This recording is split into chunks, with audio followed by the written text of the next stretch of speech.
नमस्कार मेरे प्यारे छात्रों।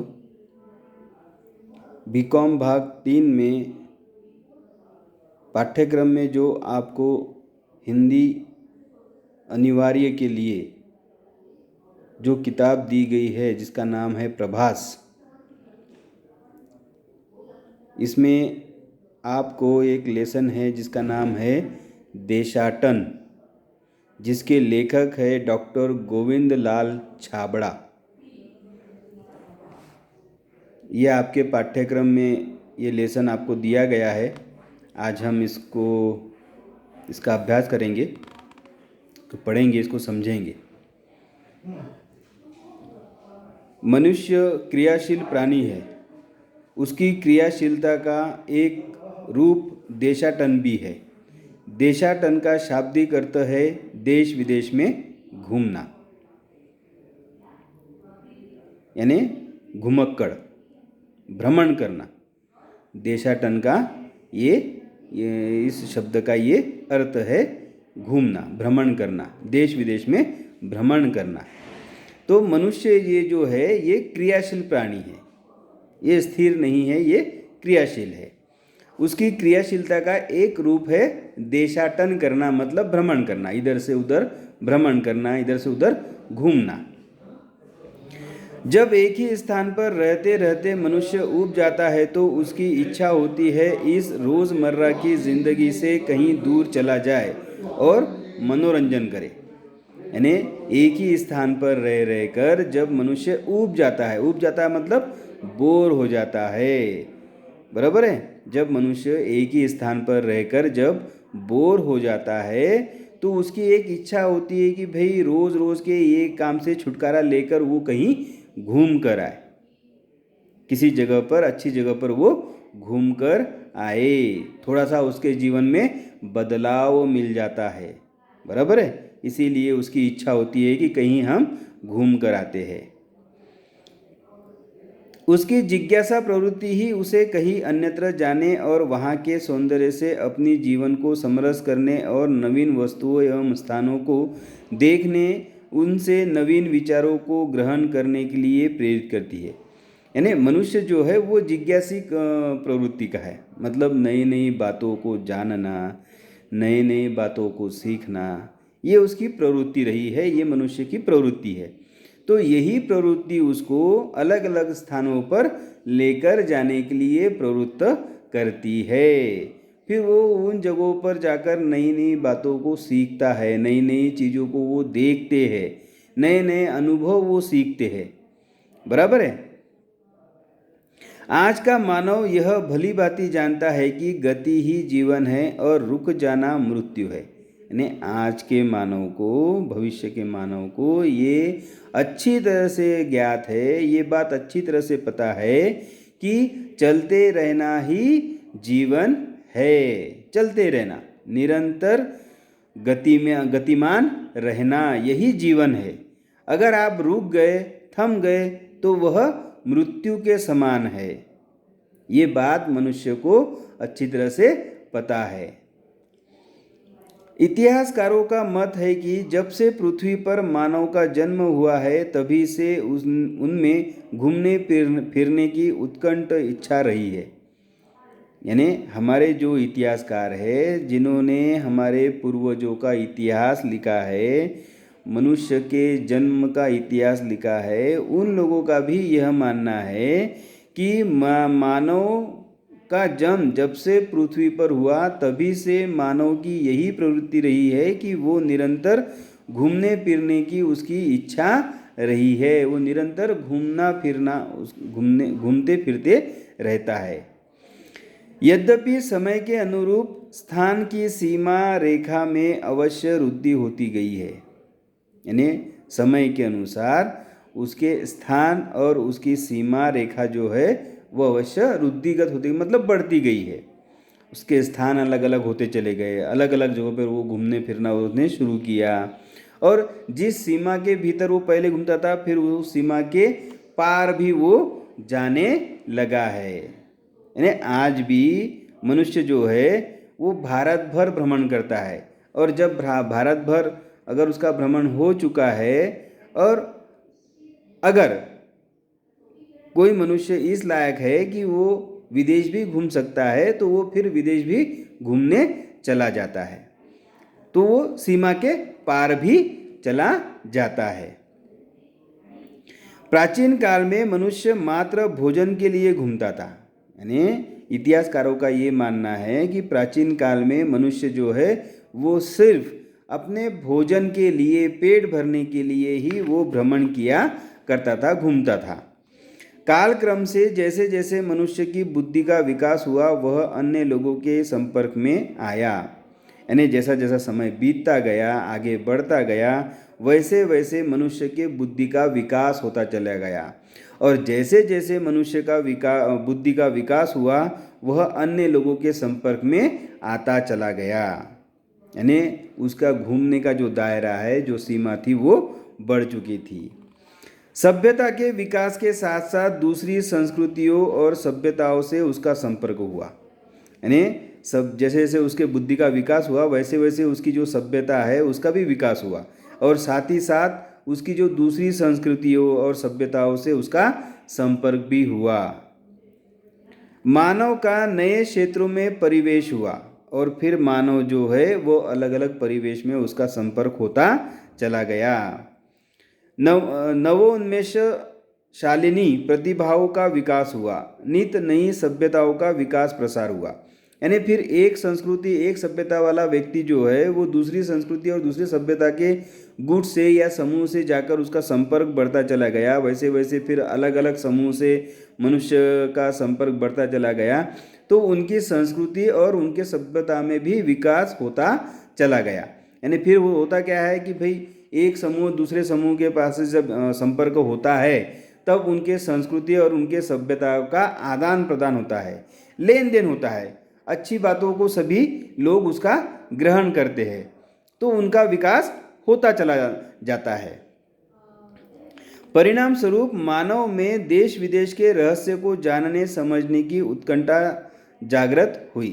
यानी अब फिर मनुष्य का विकास की वृद्धि होती चली गई, फिर विकास मनुष्य के भ्रमण की जो सीमा है वो बढ़ती चली गई, बराबर है। फिर देश विदेश में भी वो भ्रमण करने लगा। फिर इसका परिणाम क्या हुआ कि परिणाम ये हुआ कि मनुष्य की ये इच्छा बहुत ही तीव्र हो गई कि भाई दूसरे देशों के उनके जो रहस्य है, देश विदेश के जो रहस्य है उनको जानने और उनको समझने की उनकी इच्छा जो है वो बहुत जागृत होती चली गई। उसकी घुमक्कड़ प्रवृत्ति ने उसे अपने देश एवं अन्य देशों के रहस्य को जानने के लिए उसे घर से बाहर निकलने के लिए बाधित प्रेरित किया। यानी उसकी जो घुमक्कड़ प्रवृत्ति है, भ्रमण करने की जो प्रवृत्ति है, उसने क्या किया कि देश एवं अन्य देशों के रहस्य को, यानी अपने देश और अन्य देशों में जो रहस्य है उनको जानने के लिए, उनको समझने के लिए उसे घर से बाहर होने के लिए प्रेरित और बाधित किया, मतलब मजबूर किया, बराबर है। प्रेरित भी किया और मजबूर भी किया। मनुष्य के घूमने की इस प्रवृत्ति ने जहाँ उसके ज्ञान विज्ञान में वृद्धि की है, वहीं दूसरी ओर नए स्थानों एवं देशों की खोज भी इसी प्रवृत्ति का परिणाम है। यानी मनुष्य की घूमने की इस प्रवृत्ति ने जहाँ उसके ज्ञान और विज्ञान में विकास हुआ, वृद्धि हुई, बढ़ोतरी हुई, बराबर है, तो दूसरी तरफ नए स्थानों और नए जो देश की जो खोज हुई वो भी इसी प्रवृत्ति का परिणाम है। यानी भाई नई नई खोज करना, नए नए जगहों पर घूमने के लिए जाना, तो वो ऐसे चले गए। वास्को द गामा यहाँ पर आया तो वो ऐसी खोज करने के लिए नहीं निकला था कि भाई मुझे इस तरफ खोज करने जाना ही है, वो तो ऐसे भ्रमण करने निकल गया था, बराबर है। निकलते निकलते समंदर में सफ़र करते करते करते करते करते करते वो ज़मीन से टकरा गया। यानी भारत की जो भूमि है, अपने देश की जो भूमि है, उस भूमि से वो टकरा गया और उसने खोज कर ली। खोज कर ली इसका मतलब ये तो नहीं कि भाई भारत पहले था ही नहीं, उसने एकदम आया और भारत की खोज कर ली। भारत पहले से ही था, बराबर है। यहाँ पे पहले से ही जीवन था और समृद्ध था। उसके आने के बाद में ही यहाँ पर बहुत विकास हुआ ऐसा नहीं है। सुख समृद्धि पहले भी थी। अतः देशाटन किसी प्रयोजन विशेष के लिए हो या मात्र मनोरंजन के लिए, पर्यटन को व्यर्थ की प्रक्रिया नहीं कहा जा सकता। यानी जो घूमना है, देशाटन यानी घूमना, भ्रमण करना, ये जो घूमने की जो प्रवृत्ति है ये किसी विशेष प्रयोजन से की हो या नहीं हो, या सिर्फ मनोरंजन के लिए की गई हो, पर्यटन को व्यर्थ की प्रक्रिया यानी इस पर्यटन को व्यर्थ की प्रक्रिया नहीं कह सकते। ये इसमें विशेष बात होती ही है। यह धरती भिन्न भिन्न प्रकार के धर्म, लोगों, जातियों, रीति रिवाजों, सभ्यताओं और संस्कृतियों से भरी पूरी है। यानी ये जो धरती है यहाँ कई प्रकार के धर्म के लोग, अनेक अलग अलग प्रकार के लोग, यानी अलग अलग रूप रंग के लोग, अलग अलग जातियों वाले लोग, अलग अलग रीति रिवाज वाले लोग, अलग अलग सभ्यता एवं संस्कृति वाले लोग इस धरती पर रहते हैं। इनका ज्ञान पढ़कर या सुनकर भी प्राप्त किया जा सकता है। अब ये जो अलग अलग धर्म, जाति, रूप रंग, सभ्यता और संस्कृति वाले जो लोग हैं, इनका ज्ञान जो है, यानी भाई इनके बारे में जो जानना है, समझना है, इनका अभ्यास करना है, तो या तो तुम पढ़कर या सुनकर भी तुम ये सब प्राप्त कर सकते हो, किंतु उसे स्वयं अपनी आंखों से देखकर और अनुभव करके अपने दृष्टिकोण के अनुसार जानने में जो आनंद है वह पढ़ सुनकर प्राप्त ज्ञान से निश्चय ही भिन्न और विलक्षण है। यानी तुम इसका ज्ञान पढ़कर या कहीं से सुनकर तुम प्राप्त तो कर सकते हो, लेकिन तुमको वो खुशी प्राप्त नहीं होगी जो खुशी हमको प्रत्यक्ष देखकर, प्रत्यक्ष समझकर और उसको अनुभव करके जो खुशी हासिल होती है, वो खुशी तुमको पढ़कर या सुनकर हासिल नहीं हो सकती। भौगोलिक यात्राएं मनुष्य को आत्मिक आनंद प्रदान करती है। यानी भौगोलिक जो यात्राएं है वो हम मनुष्य को आत्मिक आनंद प्राप्त करा देती है, उससे मनुष्य को आत्मिक आनंद प्राप्त होता है और मनुष्य के निकट और निकटतर लाती है और मनुष्य को एक दूसरे के और नज़दीक लेकर आती है। समय के साथ साथ देशाटन के साधनों में भी परिवर्तन आए। अब समय के साथ साथ जैसा जैसा समय बदलता गया वैसे वैसे देशाटन मतलब घूमने के जो साधन हैं उसमें भी बदलाव आते चले गए। प्रारंभ में पैदल यात्रा की जाती थी। यानी जब मनुष्य का जन्म हुआ आदिकाल में, जब मनुष्य के आदिकाल में मनुष्य जो है वो पैदल ही भ्रमण किया करता था, पैदल ही घुमा फिरा करता था। फिर पशुओं को यातायात के लिए प्रयोग किया जाता रहा। फिर पशुओं के ऊपर जैसा गधे है, घोड़े है, हाथी है, ऊंट है, यानी स्थान के अनुरूप हम प्राणियों का प्रयोग यात्राओं के लिए करते चले गए। पहिए के आविष्कार से जीवन में तीव्र गति से परिवर्तन हुआ और साइकिल से लेकर वायुयान का आविष्कार कर मानव ने आज देशाटन को सरलतम बना दिया। फिर पहिए का आविष्कार हुआ, फिर लकड़ी के पहिए बने, लकड़ी के पहिए बने तो फिर बैलगाड़ी बनी, रथ बने, बराबर है। फिर इस पर मनुष्य भ्रमण करता गया। फिर पहियों में भी आविष्कार होता चला गया। फिर रबर के पहिए बन गए तो फिर साइकिल बनी। फिर उसमें और परिवर्तन होता चला गया तो फिर मोटर कार बनी। फिर मोटर कार साइकिल से लेकर यानी जैसे जैसे रबर में परिवर्तन होता चला गया वैसे वैसे फिर यात्रा करने के जो साधन हैं उसमें भी परिवर्तन होते चले गए। फिर साइकिल से लेकर वायुयान तक यानी विमान तक हमने विकास कर लिए और देशाटन के लिए, यात्राओं के लिए एक आसान तरीका, आसान माध्यम यात्रा करने के लिए बना दिए गए।